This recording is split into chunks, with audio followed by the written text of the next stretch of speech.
C'est ce que la voix lui avait dit. Pas dans un rêve, non. Dans un moment de lucidité étrange, au bord du vide. Une voix douce, presque lointaine, mais qui avait résonné comme un écho dans un cœur trop longtemps resté silencieux. Élise marchait sans but dans les allées désertes du parc de Montreval. Le vent de novembre soufflait avec une indifférence glaciale, comme pour rappeler à chacun que l'hiver n'était pas qu'une saison, mais un état d'âme. Le ciel, d'un gris cendré, semblait s'être effondré sur elle. Chaque pas résonnait comme une question sans réponse. Quelques semaines plus tôt, elle avait encore un semblant de vie, une routine. Des collègues avec qui elle partageait des sourires mécaniques. Un appartement modeste mais chaleureux. Une santé fragile, certes, mais maîtrisée. Et surtout, une foi discrète, intime, presque timide, mais présente. Puis, tout avait basculé. Le diagnostic était tombé comme une hache. Une maladie auto-immune rare, incurable. Le traitement coûteux avait vidé ses économies. Incapable de continuer à travailler, elle avait été licenciée. Les amis s'étaient effacés, l'un après l'autre. Même sa sœur, sa dernière ancre, ne répondait plus aux appels. L'isolement était devenu son quotidien. Elle n'attendait plus rien. Pas de miracle, pas de main tendue, rien. Ce jour-là, pourtant, quelque chose avait changé. Assis sur un vieux banc de bois, sous un arbre nu dont les branches semblaient briller vers le ciel, un vieil homme l'observait. Il portait un manteau marron élimé, un chapeau en feutre déformé par le temps. Il tenait un carnet entre ses mains ridées. Lorsqu'elle passa devant lui, il leva les yeux et dit simplement « Ce n'est pas la fin, c'est le début de ton miracle. » Élise s'arrêta net. Le vieil homme la regardait avec une intensité paisible, comme s'il la connaissait depuis toujours. Elle ouvrit la bouche pour répondre, mais aucun son ne sortit. Lorsqu'elle cligna des yeux, il avait disparu. Un frisson la parcourut. Était-ce une hallucination, un rêve éveillé, ou une dernière tentative de son esprit de s'accrocher à l'espoir? Elle rentra chez elle lentement, comme dans un brouillard. Elle n'osa en parler à personne. À qui l'aurait-elle dit, d'ailleurs? Elle n'avait plus personne. Ce soir-là, alors qu'elle s'apprêtait à se coucher, une enveloppe blanche glissa sous sa porte. Il n'y avait ni nom, ni timbre. À l'intérieur, une seule feuille, manuscrite, une écriture ancienne, tremblante, mais soignée. Et ces mots, « Tu n'as pas été oublié, regarde bien, les signes sont déjà là. Ce que tu crois perdu n'est qu'en train de naître. » Elle relut la lettre plusieurs fois. Ses mains tremblaient. C'était un canular. Forcément, ou bien non. Quelque chose au fond d'elle savait. Elle ne comprenait pas, mais elle savait. Les jours suivants furent étrangement différents. Non pas parce que ses problèmes avaient disparu. Ils étaient toujours là, aussi oppressants, mais parce qu'elle avait recommencé à regarder, à écouter. Une vieille femme dans le bus lui offrit un sourire rayonnant. Un inconnu lui paya son café. Un oiseau posé sur le rebord de sa fenêtre chanta tous les matins pendant une semaine. Des coïncidences, peut-être. Mais pour Élise, chaque détail prenait un sens nouveau. Le monde, si gris jusque-là, semblait lui parler en silence. Et la phrase du vieil homme résonnait encore et encore. Ce n'est pas la fin, c'est le début de ton miracle. Nuit, elle fit un rêve. Elle marchait dans un champ en friche, les pieds nus, blessée. Le ciel était sombre. Puis, au loin, une lumière douce apparut. Et avec elle, une voix familière. Avance. Même si tu ne vois rien, ce que tu cherches t'attend déjà. Elle se réveilla en larmes. Ce matin-là, elle prit une décision. Elle irait à l'église. Cela faisait des années. Elle n'avait plus la foi, du moins, elle le croyait.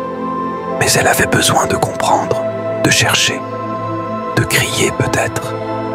Quand elle entra dans le petit sanctuaire, une chaleur étrange l'enveloppa, pas physique, quelque chose d'intérieur, comme si les murs eux-mêmes lui souhaitaient la bienvenue. Elle s'assit au dernier rang, et là, sans prévenir, les larmes coulèrent. En silence, il n'y avait presque personne.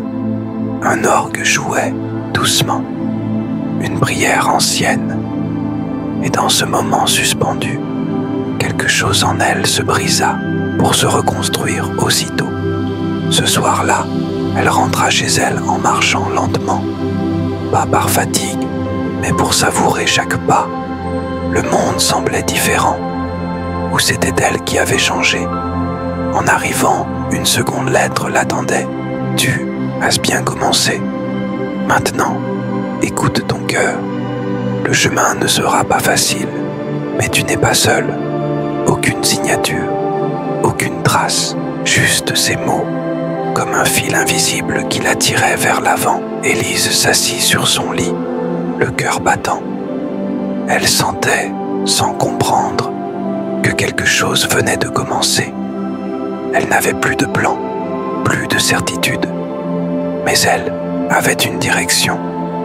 Elle sortit un vieux carnet, souffla la poussière et écrivit la première phrase. « Je ne suis pas encore guérie, je ne suis pas encore forte, mais je suis en chemin. Et si ce n'est pas la fin, alors peut-être c'est le début de mon miracle. » Le matin suivant, Élise se leva avant l'aube. Elle ne comprenait pas pourquoi, mais quelque chose en elle l'appelait à sortir.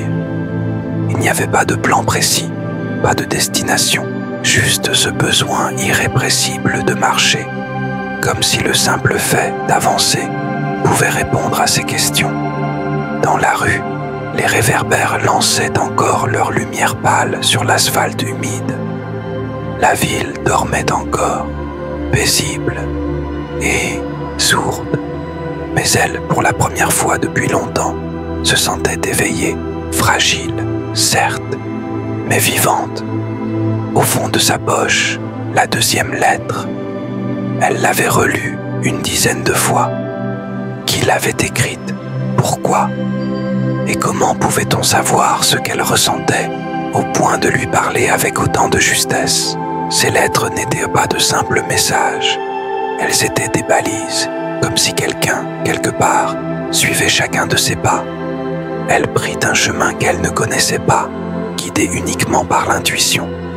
Et au détour d'une ruelle, elle tomba sur une librairie minuscule qu'elle n'avait jamais remarquée auparavant.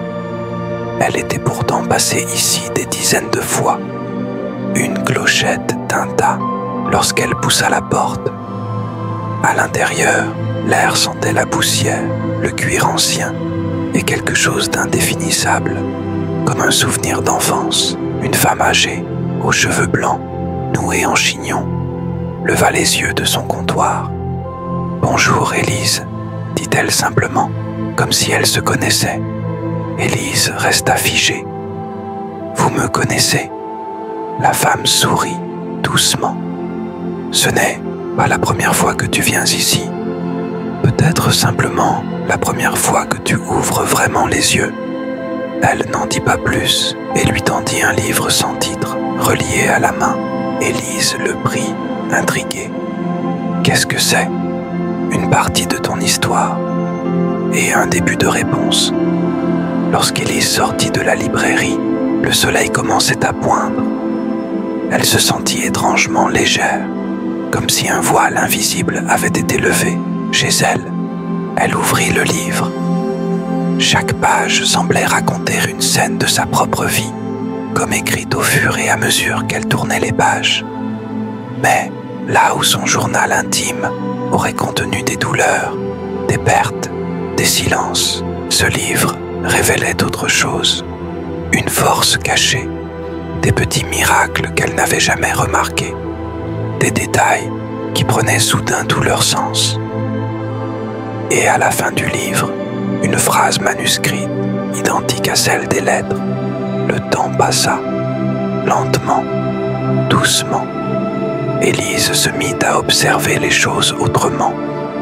Elle se surprit à sourire à des inconnus, à s'arrêter pour écouter le chant d'un oiseau, à prêter attention aux petites voix du quotidien. Un jour, elle rencontra Raphaël. C'était dans une maison de quartier où elle s'était portée volontaire sur un coup de tête. Lui s'occupait des enfants réfugiés avec une patience désarmante. Il ne parlait presque jamais de lui, mais ses gestes disaient tout. Il portait en lui une douleur ancienne, mais transformée, une lumière née de l'ombre. Ils se croisèrent plusieurs fois, et peu à peu, une amitié silencieuse naquit entre eux. Il l'écoutait sans juger, elle parlait sans se forcer. Un soir, alors qu'il rangeait les jouets dans une salle vide, Élise osa poser la question. « Tu crois au miracle, toi ?»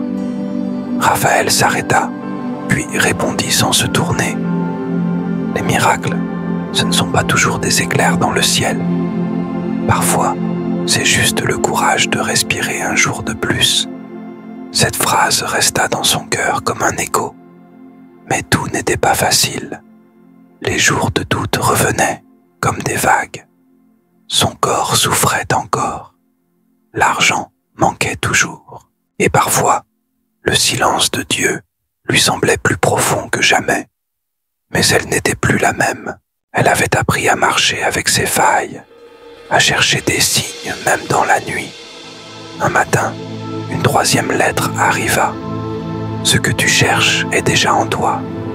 Tu dois maintenant choisir, avancer malgré la peur ou revenir à ce qui t'a détruite. Ce jour-là, une opportunité se présenta, un poste de coordination dans une association humanitaire dans une autre ville. C'était risqué, loin, instable, mais profondément aligné avec ce qu'elle ressentait. Elle hésita. Longtemps, elle demanda conseil à Raphaël, mais il se contenta de lui dire « Il y a des portes qui ne s'ouvrent que si tu oses frapper. » Et elle osa. La nouvelle ville l'accueillit avec douceur. L'équipe était bienveillante. Elle découvrit un rythme nouveau, des défis, mais aussi un sentiment profond d'utilité. Son passé ne l'avait pas quitté, mais il n'était plus un poids, il était devenu un socle. Un soir, alors qu'elle rangeait les dossiers dans son petit bureau, elle trouva une enveloppe posée sur sa chaise. Cette fois, elle n'était pas blanche, mais dorée. À l'intérieur, ton miracle a commencé dès le jour où tu as dit « Je ne comprends pas, mais je vais y aller quand même ». Et au dos de la lettre, une adresse, écrite à la main. Aucun nom. Élise hésita. Puis, le samedi suivant, elle s'y rendit. C'était un vieux manoir à l'orée de la forêt. Un lieu étrange, hors du temps. Lorsqu'elle frappa à la porte, c'est le vieil homme du parc qui ouvrit. Il ne dit rien. Il sourit. Elle sentit ses jambes trembler. Elle voulait parler, comprendre, poser 1000 questions. Mais il leva doucement la main, l'invitant à entrer.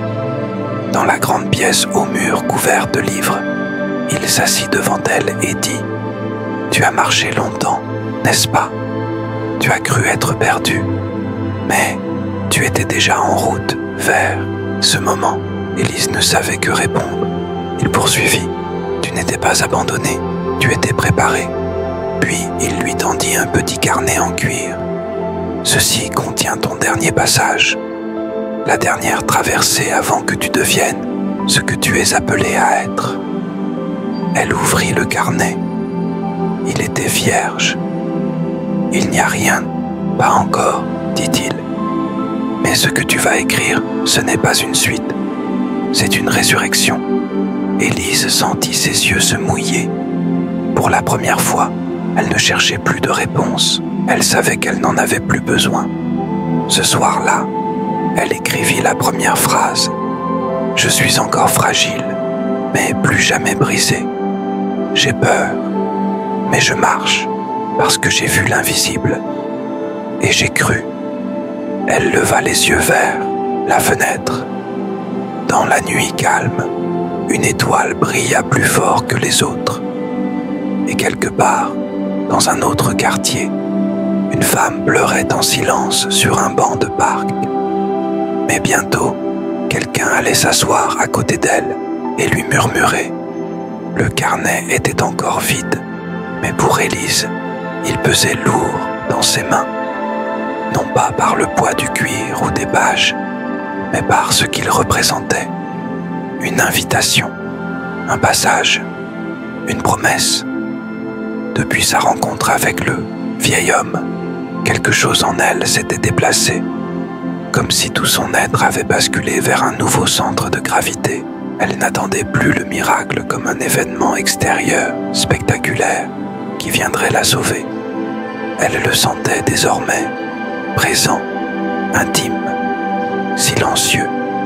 Elle avait compris que le miracle, ce n'était pas la guérison soudaine, ni le retour des choses perdues. Le miracle, c'était d'être encore là, debout, vivante, aimante, à chaque souffle. Dans la ville où elle s'était installée, Élise avait commencé à prendre des responsabilités plus grandes. Son travail dans l'association prenait une tournure nouvelle. Elle organisait des collectes, formait des équipes, accompagnait des personnes que la vie avait mises à genoux, comme elle, jadis. Un jour, une jeune femme entra dans le centre. Elle s'appelait Nour. Elle venait d'un pays en guerre, le regard plein de douleur. Elle ne parlait presque pas. Elle regardait ses pieds. Elle tremblait quand on la touchait. Élise la prit sous son aile, doucement, sans rien forcer. Et dans les silences de Nour, elle reconnut les siens. Dans ses yeux fuyants, elle vit ses propres peurs anciennes. Dans ses gestes crispés, elle sentit la mémoire de ses propres blessures.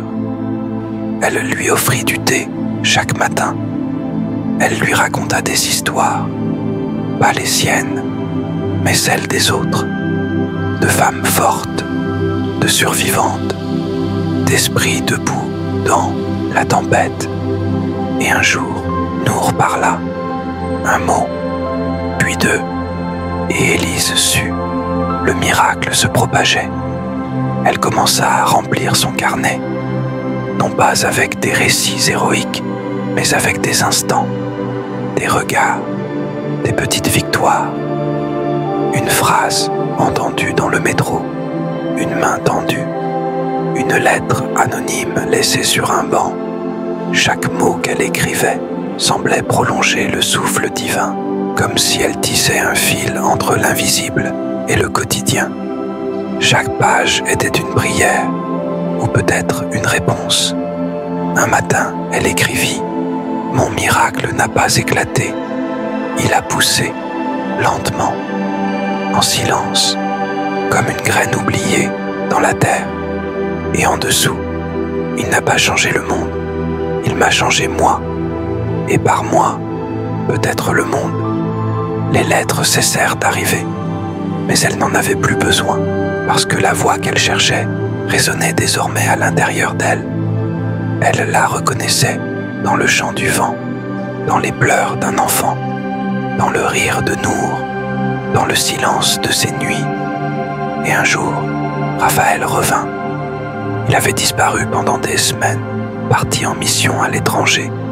Lorsqu'il franchit la porte du centre, Élise le reconnut immédiatement, malgré la fatigue sur son visage. Ils ne dirent rien. Ils s'assirent simplement côte à côte, les mains posées sur leurs genoux. Puis Raphaël murmura « Tu es différente ». Elle sourit.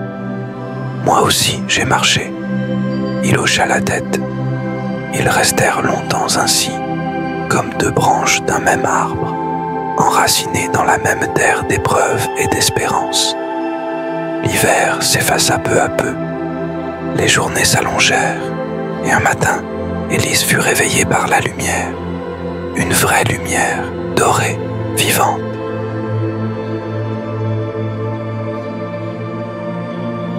Elle ouvrit les fenêtres.